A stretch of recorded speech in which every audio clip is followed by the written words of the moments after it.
Hi, this is Khizra Munir, and welcome to Wowcast, a podcast brought to you by Women of the World Festival, Pakistan, now in its 10th year. For the last decade, we've been celebrating amazing Pakistani women doing inspiring things and bringing their stories to you full of heart in all their authentic forms. And now we're bringing even more stories to you. This is more than just a podcast, it's a community, and we want you to be part of it. So, what are we waiting for? Let's get to it. So, our guest today is someone really interesting and not who you'd expect if you read the title of this podcast. In a field often dominated by men, Dr. Kulsoom stands out, not just as a woman, but she stands out for her scientific brilliance. She stands out for her research. She stands out for all the roles she plays, all the hats she wears, from mentor to researcher to chair of the Department of Biological and Biomedical Sciences at Aga Khan, and to a homemaker, to a mother, to a wife. She wears all these hats. And those are some of the conversations we're going to have today. So let's get to it. Welcome to Wowcast, Dr. Kulsoom, and I'm just going to start referring to you as Kulsoom because we're friends now. Thank you. Okay, so thank you so much for taking time out of your busy schedule. And I'm just going to jump right into the questions. It's my pleasure to be Okay. here. Thank you. So before we get into your work, and because you wear quite a few hats, I want to know, where do you feel most yourself? Is it in the lab? Is it in the classroom? Or is it at home? The people want to know. That's an excellent question, and I've often been accused of holding on to my professional identity very strongly to the point where it probably spills over to the home as well. Okay. I think I'm comfortable in both spaces, both work and home, but I am probably two very different people across the two spaces. How so? So I think the inherent characteristics remain the same of me as a person. But at work, I am very efficient, very purpose driven, very goal oriented. I work with a lot of people, and I think I might be said to have a lot of patience in my leadership style, maybe empathy and compassion as well. And maybe by the time I get home, some of that is in shorter availability and demand. So I think I have to be really honest. I have to make a conscious decision that when I get home, that my family gets the same kind of attention with the same level of patience that is perhaps evident at work. And so what that means is that I often I know I said I'm two different people, but it's because there's certain things that I do unconsciously in each space, but I have to do consciously in another space. So what I mean by that is I apply certain, let's say, strategic decision-making skills in work. And then I come home and I deal with issues, let's say, with my kids or otherwise. And I stop myself and I consciously get into a mode where I try to make decisions using the same frameworks that I might use at work. And do you feel like the frameworks that you use at home, like conflict resolution and sort of management, they spill over at work? Does it work absolutely, absolutely. So probably more from work into home, but there are times where lessons learned at home do come to bear at work as well. Okay. Absolutely. So you've chosen a profession that's very intellectually demanding and emotionally very layered. So what drew you into cancer biology, and sort of what keeps you invested? Like, what makes you stay? So great question. So I think my love for the sciences came out of school, for sure. But some of it was driven by what is our educational system, in that you are either doing sciences or you're doing commerce. That's just, you Right. get split at a very young and early age, right? Which I actually think is a disservice, but it's a topic for another time. I was lucky enough to actually find some passion in the sciences. And then I found what I wanted to do and what I did not want to do. So I've always said that I was very clear in my mind from a very young age that I did not want to become a physician. Hmm. or a clinician. I didn't want to go to medical school. Right. And I still say that it's a really unfair decision to make at the age of 15 or 16 when you're forced into a certain subject area, and then 17 or 18 when you end up going to medical school here in Pakistan. Hmm.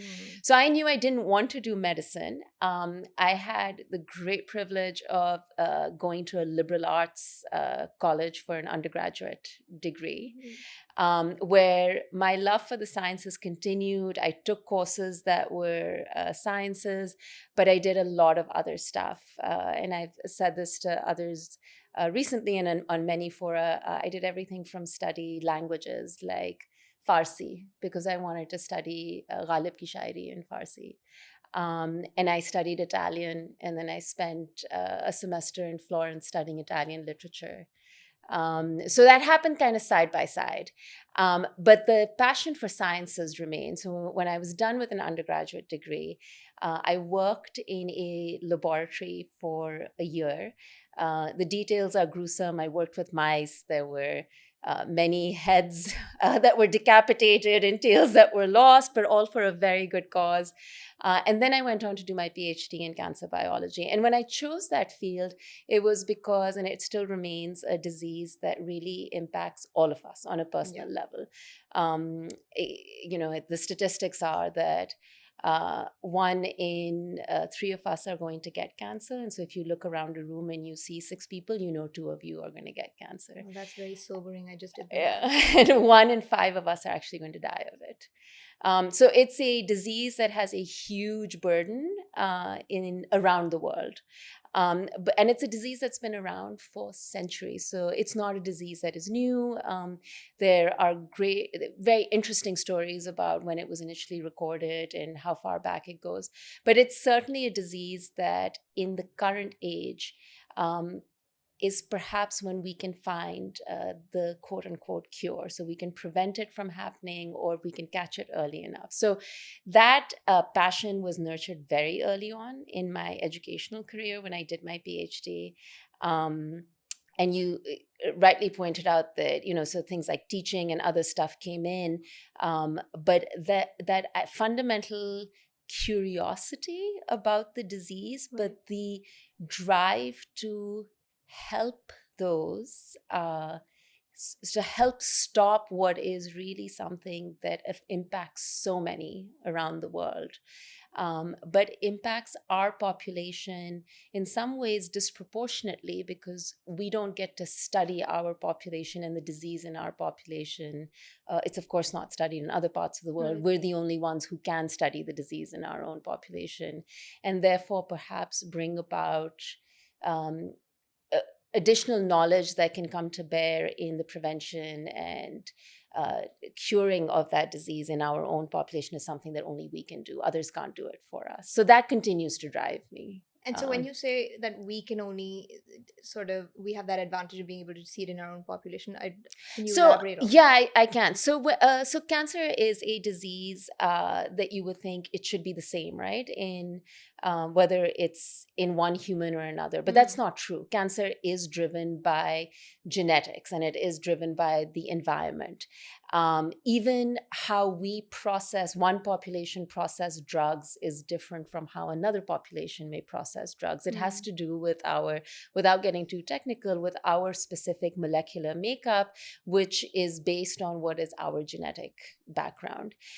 So there are certain cancers that, let's say, are more prevalent in our population. They are not of necessary interest to other parts of the world to study. Okay. An example is colorectal cancer, specifically the kind which is early onset, so in very young population, and the type that doesn't necessarily have a genetic, by genetic I mean a hereditary component, so it's not where the parents, you just inherited bad genes, Right. Has a really, really high prevalence in countries like Pakistan. There's a few other countries, but we have a really high prevalence. And we haven't figured out why. So that's not a question that worries or keeps scientists up in other parts of the world, because it doesn't affect their population.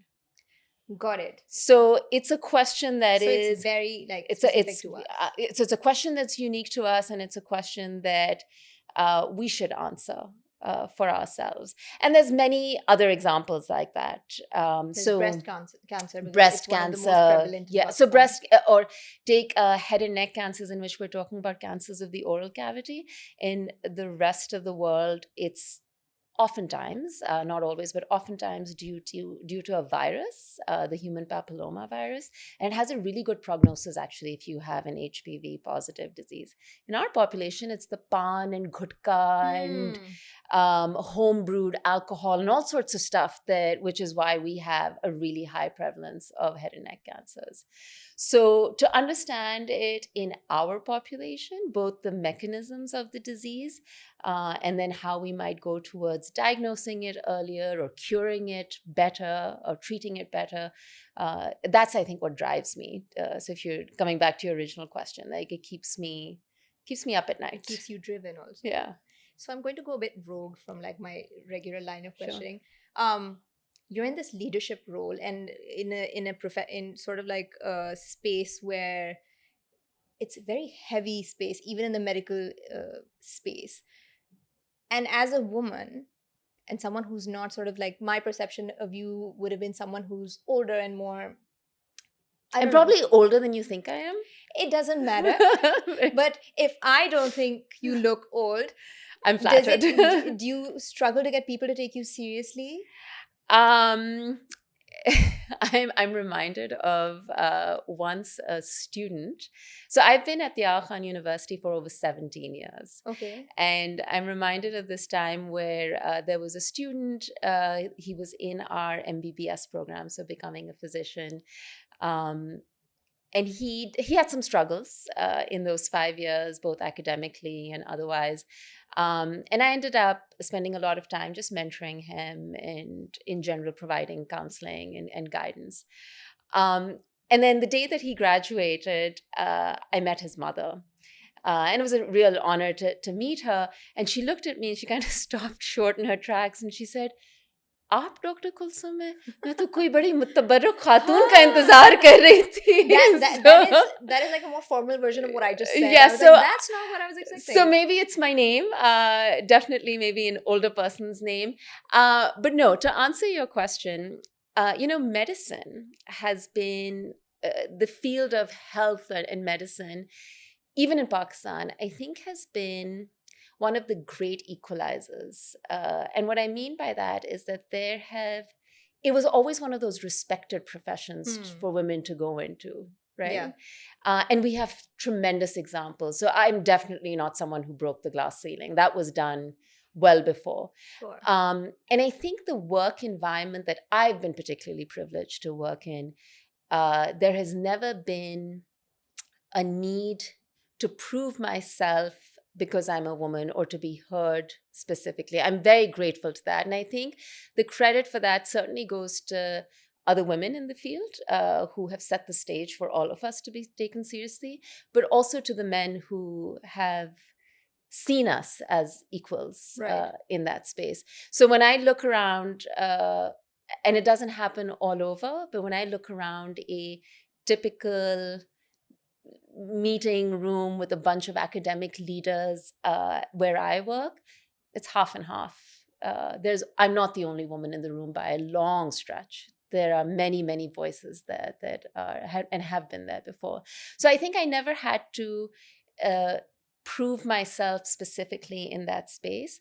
Did I have challenges that come with being a woman and a mother and, breaks for maternity leave and stuff? Did it maybe slow down my career progression? Sure, if I look back at it and critically analyze it, maybe a few months or a few years delayed, but those were choices that I made, and choices that I then had to balance both work and life. But I think I've always been taken seriously. That the credit goes to others for that. Okay, that's awesome.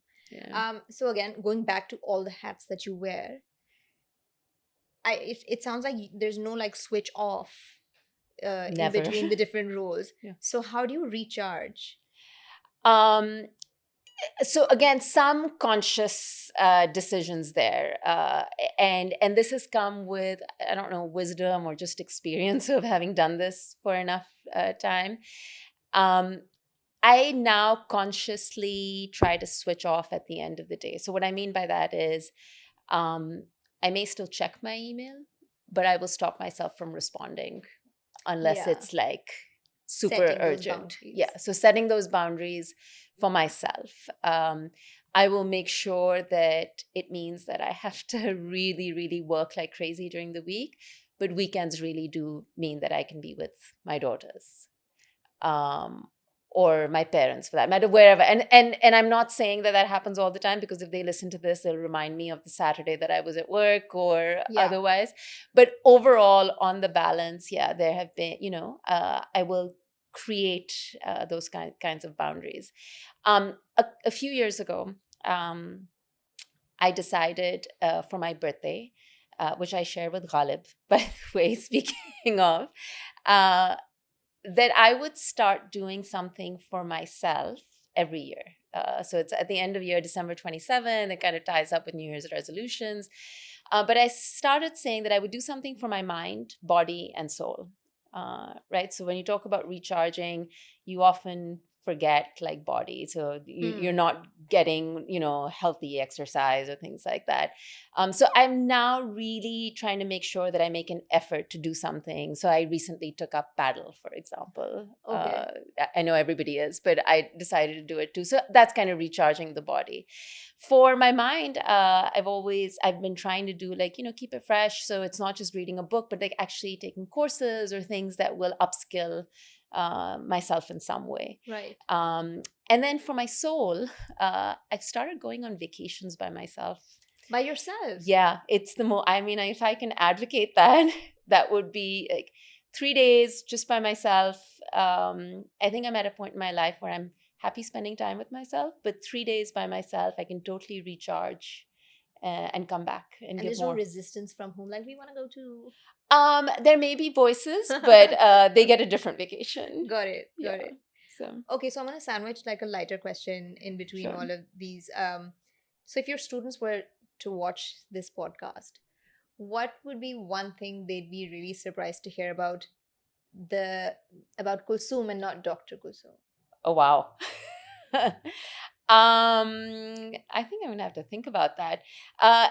And I think I've actually changed. So if you asked my students 15 years ago, they would have known a different Dr. Kulsum Really? than they probably know now. And I think that's just it's an artifact of, that generational gap that develops no matter how hard you try. I am much older than my students than I was when I started out in the profession. But also you're different. You also evolved. Of course, I've also evolved. There are changes on each side. What is the one thing that they'd be surprised by? Um, I don't know. Maybe they'd be surprised that I have a sense of humor that doesn't always come out in Oh the no, it classroom. doesn't. Well, that's what I mean. I think it may have come out more when I was younger. Right. And maybe I am the more sterner Dr. Colson now. Yeah. Maybe that might be one of the things that they might be surprised by. Okay, so we discussed how you were investigating early onset colon cancer, and how it's so specific to Pakistan. What makes this feel so urgent for you personally? So, I wish I had one of those actually, I don't wish this because it's a terrible thing to wish, but I don't have one of those personal stories like I was afflicted with the disease or, that in my family or something. Um, it feels urgent to me just because I think it's urgent for our population. And the need to be able to answer these questions. And there's so much technology now that allows us to ask more detailed questions and answer them in much more detail. Um, Continues to be what keeps this urgent, right? Like we can do stuff now that we couldn't do before. Like we can look inside a cell and know exactly what gene is turning on and off that maybe we couldn't do earlier. So as those tools become more and more available, and you think again that there's this imbalance, like, our population doesn't get those questions answered, there aren't clinical trials in our population, those kinds of things, or not as many. That's where this sense of urgency comes from, that we can keep doing this. And where do you find the balance between finding a cure and, sort of early diagnosis, and the awareness aspect of it? Because this isn't a kind of cancer that people would be comfortable speaking about. Perhaps not. It's, So I that?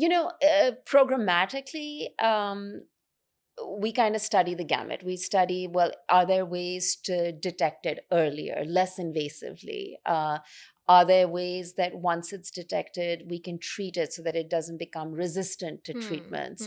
And I think the awareness piece is something that all of us need to work a little bit more on, because cancer in general tends to still be, and it's not just like breast cancer, I think. Yeah. Cancer in general tends to be one of those taboo, like kisi ko batana nahi. We're so conservative. We're so conservative, right? Because we see it as like a personal weakness. Or I think, and it's interesting, like, I guess mental health is the other one that we always see as a personal weakness, but it really is something that people tend not to want to talk about. And so I think awareness is something we all need to work on, and I don't know that I do enough in that space. Certainly public awareness, I don't know that I do enough in that space. And so you've now gone from actively doing research to guiding it. How has becoming chair changed the way you view science? Yeah, that's an excellent question, because I think in a natural career progression of an academic, and I wish there were times that I could get back into the lab, right? I actually miss being that lab rat and being hands-on. But it's just a function of time. I don't have the time to be in there. But what that does mean is that there is a team of people, like you said, and it could be students and stuff. So there's a lot of gratification that comes with training students or seeing them grow. Right. But as a chair, and I've now been chair for just over 6 years, there was a lot of strategy that went in that was not necessarily there when you were thinking about yourself as an individual, right? So strategically now, I do spend a lot of time thinking about what it means for everybody to be successful, not just myself or my students, but every single faculty member. What does it mean? And what does it take to help them be successful? And that has taken the shape of everything from investing a lot of money in redoing our laboratory spaces, building up, which we're still in the process of doing, a really high-tech research infrastructure. So when I'm long gone, somebody will be able to continue to benefit. So those kinds of more far-reaching things that go much beyond just me, or even for that matter, my students. And so I think this leads in perfectly to my next question. When you see other young women entering science in this space, what is something you sort of enable them with that you wished someone would have done for you? So I probably want to answer the question another way. Like, there is something that I think that I really had the benefit of that I don't always see women or young women coming into science now. And I'll tell you what that is. For me, it was always the complete, unquestioned support of my family.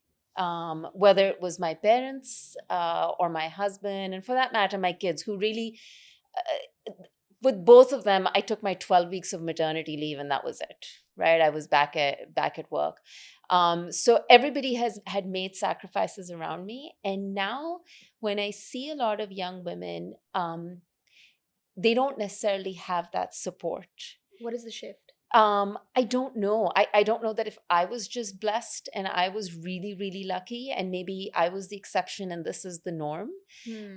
So what I really try to instill in them is, it's going to sound cliched, but a little spirit of resilience and a little independence, that you're going to have to elbow your way into this, and we'll create the space for you professionally, but you're going to have to create that space. And I don't want to annoy any mothers-in-law or husbands, or but there is a way to try to create that balance of this is where your passion lies, and you have the really, the wherewithal to be in the space. Then you're going to have to fight for yourself a little bit at home and create a little bit of resilience in yourself. That you're going to have the bad day at work, and I don't always necessarily practice what I preach, but you can't let that spill over at home or vice versa. Right. So those are the things that I really, and I mean, just last week, I've probably had this conversation with at least two women or two young women that, you've a little bit of a spine and a little bit of hardening your heart and continuing to follow your passion.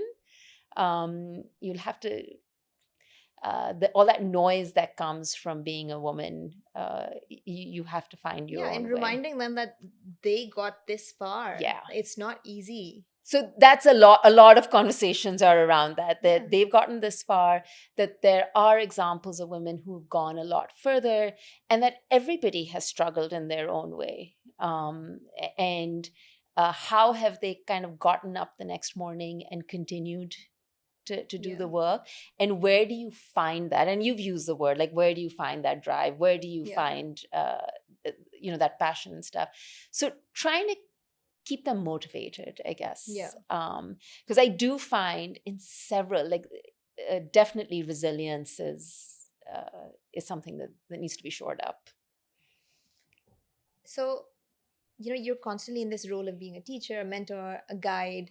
What if we flip that? What is something you've learned from your students? Oh my gosh, and remember, the students that I've been privileged to teach are very, very smart, smarter than me. Okay. So the one thing I've learned from them, humility, to be able to turn around and say, I don't know the answer to your question. Right. And I'm not going to BS my way through this. I don't know the answer. But like you, I'm willing to constantly learn.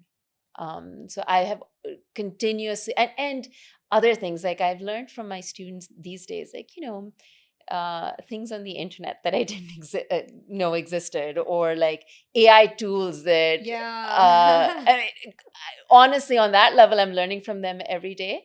But on a broader level, just the humility and the continuous desire to learn alongside them. So science is essentially a very male-dominated space. And without making it sound like an us versus them situation, how have you navigated that space? By it is, so not making it us versus them, like working with. So whether it is collaborators in my field who are men, students who are males, bosses who are, so you work with them, and rather than working against them, rather than the competition, you tap into the skills collectively.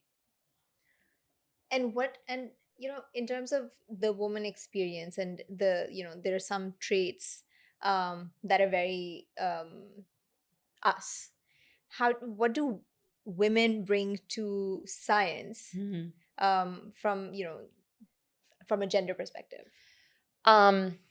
Patience. Yeah. Sticking with a problem, not giving up. Just the persistence of it.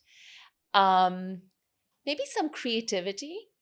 And science does take creativity and using one side of the brain, or both sides of the brain, really. But so I think creativity.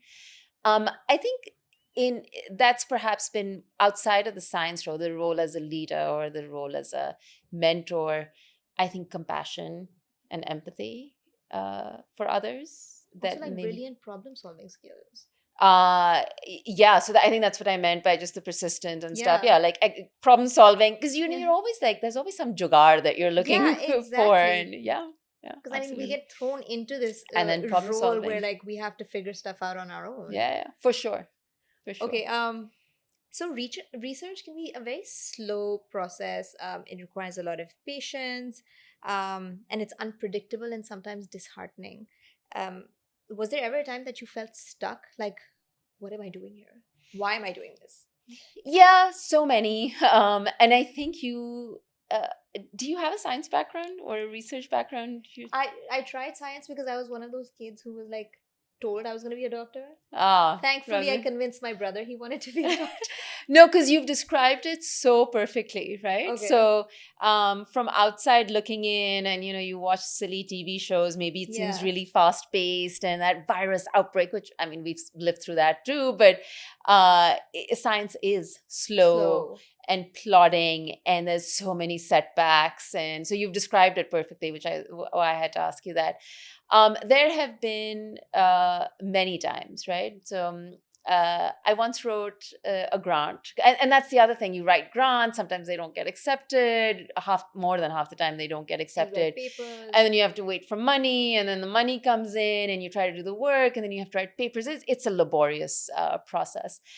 So one time I wrote a grant, and I'm going to date myself by telling you what this next detail, but the rupee was at 60 rupees to the dollar at that time.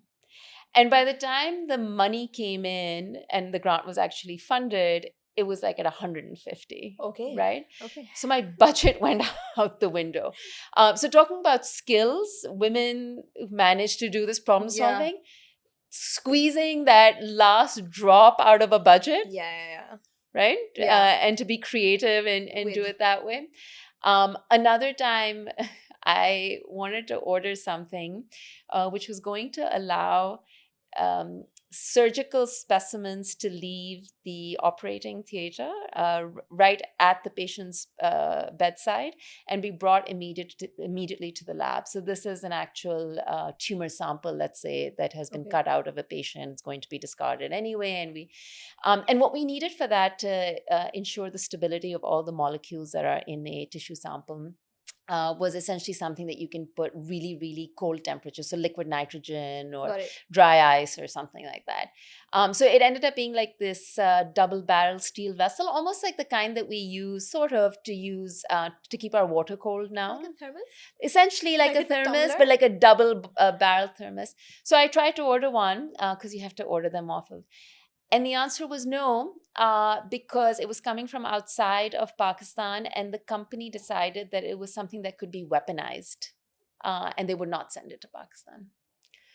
So it is slow and prodding, and then you have these ridiculous problems like this, right? Wow. So you have to keep the end goal in sight. That, look, why am I doing this? There are many reasons to quit. But if what you started out this conversation with, like what drives you, what keeps you up at night, if you keep that end goal in sight, the eye on the prize, you got to keep the eye on the prize. Yeah. And you wake up the next morning and you do it all over again. So you've worked in both Pakistan and international spaces. How has that shaped your view of what excellence and impact mean in science? Wow, there are really measurable ways, right? So working outside of Pakistan, it's very much about how many millions of dollars of funding you bring in. How many papers do you write that go into the highest impact factor journals and things like that.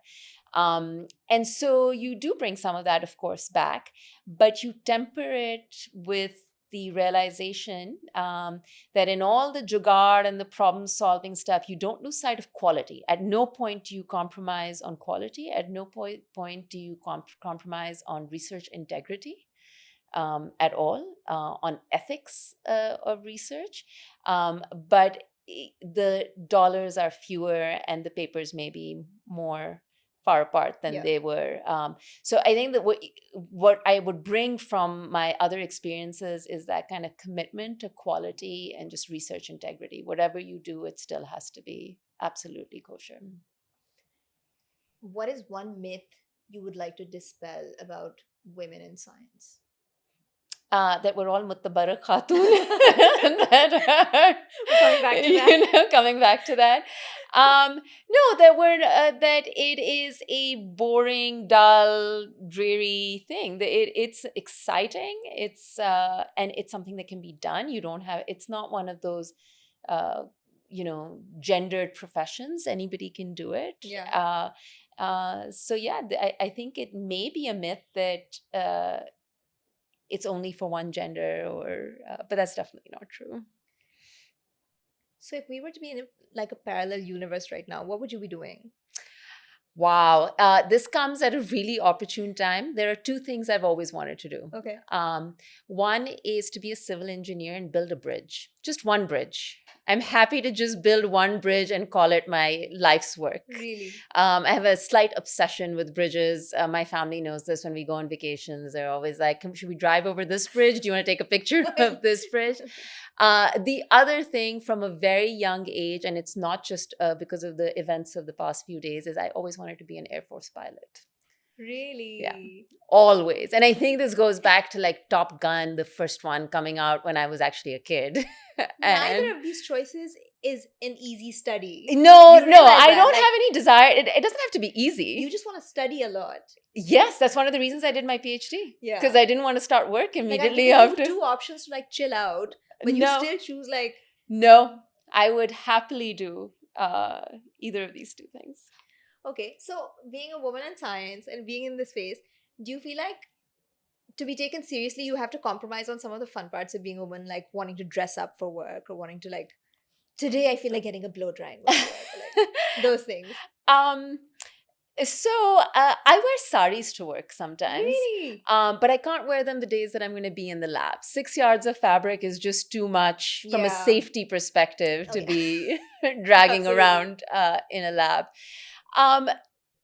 No, I don't think I've ever felt that. But if I've ever wanted to express myself that way, I do have to, as I mentioned to begin with, very compartmentalized lives. Work is work.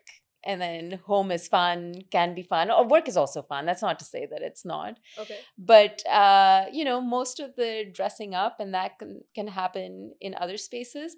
I have to say,